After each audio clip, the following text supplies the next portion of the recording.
Hello বন্ধুরা, welcome back to my another mini blog. তো বন্ধুরা, রিপাবলিক ডের দিন এই ভিডিওটা শ্যুট করা হয়েছে।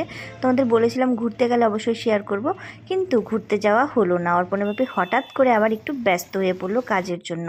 তো যাই হোক, একটু দেরি হয়ে গেছে আসতে, তাই বললো চলো লাঞ্চটা অন্তত বাইরে থেকে সেরে আসি। ঘুরতে যাওয়া তো হলোই না, অন্য সময় যাওয়া যাবে। ঠিক আছে, ঠান্ডাও দিয়েছিল ফাটিয়ে, আমারও ইচ্ছে ছিল না।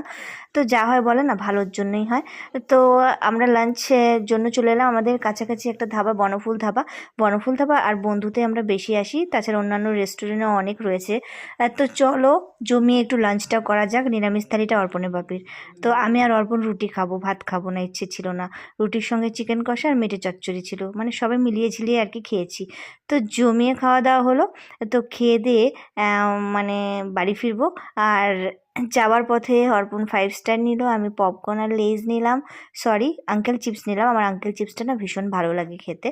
তো এখান থেকে আমি আর ছেলেই আবার বাড়ি যাব, কারণ অর্পণের বাপের আবার কাজ রয়েছে একটু। তো একজনের সাথে দেখা করবে আর কি, একজন আসবেন। তো অফিসিয়ালি কাজ রয়েছে। তো এই জন্য আমি আর অর্পণ এখন বাড়ি ফিরবো। অর্পণ বাপি একটু পরে আসবে। আমরা যদি থেকে যেতাম আরও অনেক লেট হয়ে যেত। তো যাই হোক, তোমাদের সব মিলিয়ে কেমন লাগলো এই মিনি ভ্লগটা? ভিডিওটির একটি অংশ ভালো লাগলে লাইক করো, আর যারা নতুন দেখছো প্লিজ প্লিজ চ্যানেলটাকে সাবস্ক্রাইব করে যেও। টাটা।